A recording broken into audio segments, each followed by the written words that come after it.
Bismillahirrahmanirrahim. Assalamualaikum warahmatullahi wabarakatuh. Mohon izin perkenalkan, nama Helmi Chandra, NRP 562051132448, Program Studi Teknologi Pengelolaan Sumber Daya Perairan semester 3, kelas A, nomor absen 14. Izin di sini saya akan memaparkan atau menjelaskan mengenai produktivitas perairan. Tidak. Baik, di sini lokasi praktek saya mengenai produktivitas perairan yaitu di Desa Semukut, Kecamatan Pulau Merbau, Kabupaten Kepulauan Meranti, Provinsi Riau. Untuk yang pertama di sini mengenai produktivitas perairan. Produktivitas perairan ialah penambatan atau penyimpanan energi cahaya matahari oleh komunitas autotrof di dalam sebuah ekosistem perairan. Produktivitas perairan terbagi menjadi dua, yaitu produktivitas primer dan produktivitas sekunder.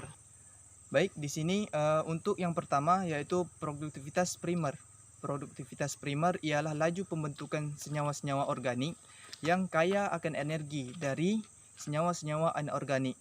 Kemudian untuk yang kedua yaitu produktivitas sekunder. Untuk pengertian produktivitas sekunder ialah semua hewan yang memakan produktivitas primer seperti zooplankton, larva ikan, herbivora, dan lain-lain sebagainya.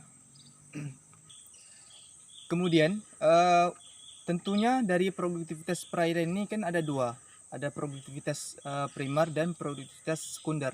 Jadi untuk kedua produktivitas ini ada hal-hal yang mempengaruhi ataupun faktor-faktor yang mempengaruhi yang kemudian untuk faktor-faktor yang mempengaruhi ini seperti ketersediaan nutrien, cahaya matahari, dan temperatur. Di dalam faktor yang mempengaruhi ini yang paling terpenting adalah cahaya matahari, karena untuk sebuah siklus itu sangat penting cahaya matahari di dalamnya. Baik, di sini bisa kita amati bersama jenis-jenis tumbuhan yang ada di perairan tempat saya melakukan praktek. Di sini untuk tumbuhan tumbuhan mangrove ini merupakan jenis bakau atau nama latinnya Rhizopora. Bakau ini sendiri mempunyai fungsi banyak sekali, yaitu salah satunya sebagai benteng ataupun sebagai benteng untuk agar tidak terjadi abrasi, penahan tanah.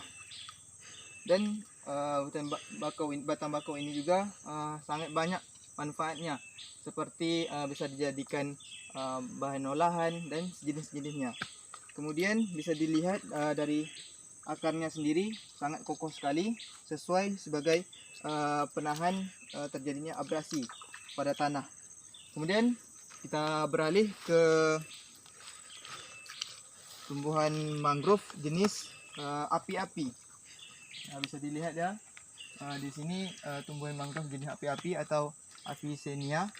Ini juga sangat banyak terdapat di perairan tempat saya melakukan praktek, yaitu di Desa Semukut, Kecamatan Pulau Merbau, Kabupaten Kepulauan Meranti, tepatnya di Suak Nipah. Jadi untuk perbedaannya bisa dilihat sendiri. Kemudian di sini untuk akar api-api sendiri itu tidak sama seperti bakau. Jadi ini dan api-api ini juga sama fungsinya sebagai penahan ataupun terjadinya penahan abrasi. Baik, kita lanjut ke tumbuhan nipah atau nama latinnya nipah. Baik, untuk rekan-rekan semua ataupun yang menonton video ini, kemudian kita lanjut ke tumbuhan mangrove jenis nipah atau nama latinnya Nipah frutescens. Nipah ini sendiri banyak khasiatnya, yaitu dari daunnya sendiri bisa dijadikan sebagai tikar, dan kemudian untuk buahnya sendiri bisa dikonsumsi. Untuk yang ini masih muda, Jadi udah tua nanti ada buahnya bisa dikonsumsi, bisa dimakan. Ya. Ayo, mari kita lihat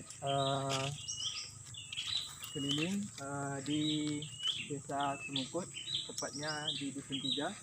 Jadi bisa dilihat bersama, air masih dalam keadaan surut.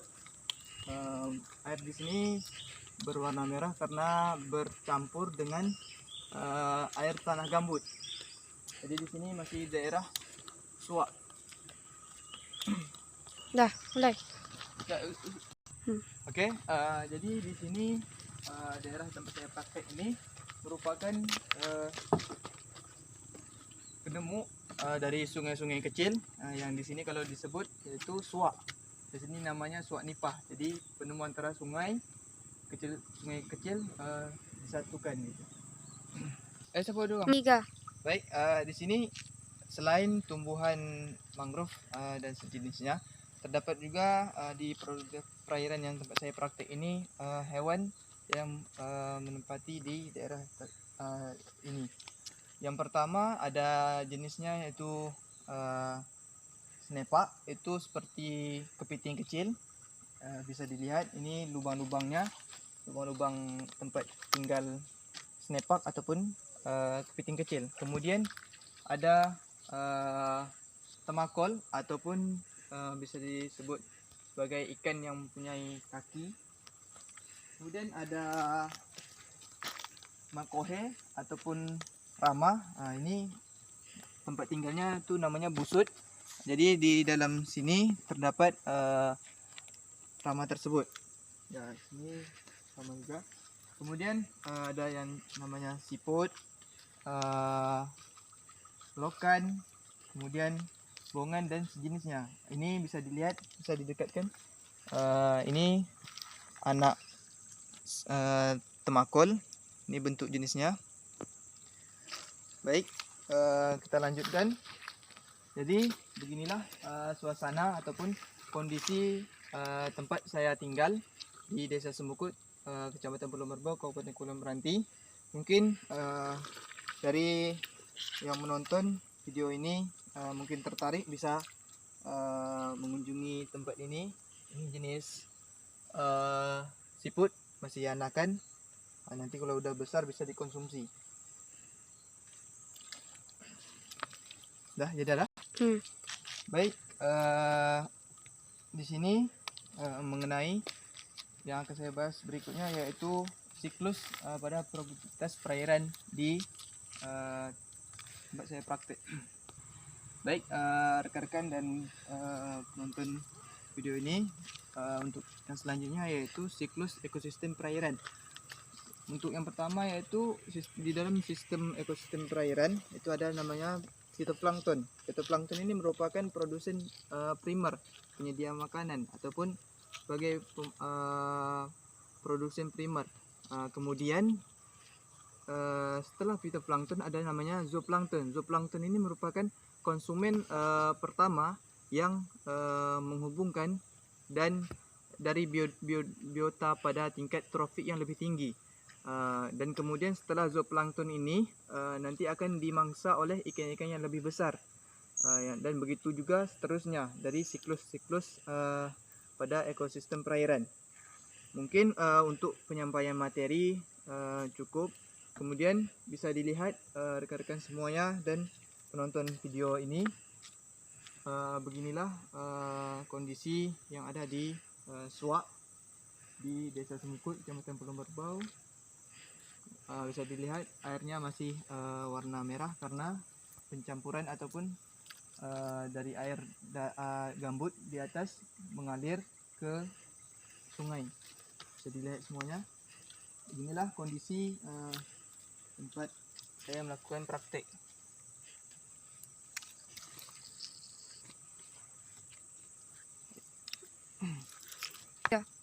Baik, kepada rekan-rekan dan penonton video ini semuanya, rekan-rekan dan Bapak Pembimbing, Pak Dadan Zulkifli MM selaku dosen produktivitas perairan, saya mohon maaf jika terdapat kesalahan dalam penyampaian materi saya, banyak kekurangan. Saya mohon maaf ke hal tersebut dan mohon kritikan dan masukannya yang membangun agar bisa ke depannya saya bisa lebih baik lagi berkontribusi dalam meningkatkan sumber daya dan pengelolaan sumber daya perairan di daerah saya sendiri khususnya. Dari saya cukup, saya akhiri dengan Assalamualaikum warahmatullahi wabarakatuh.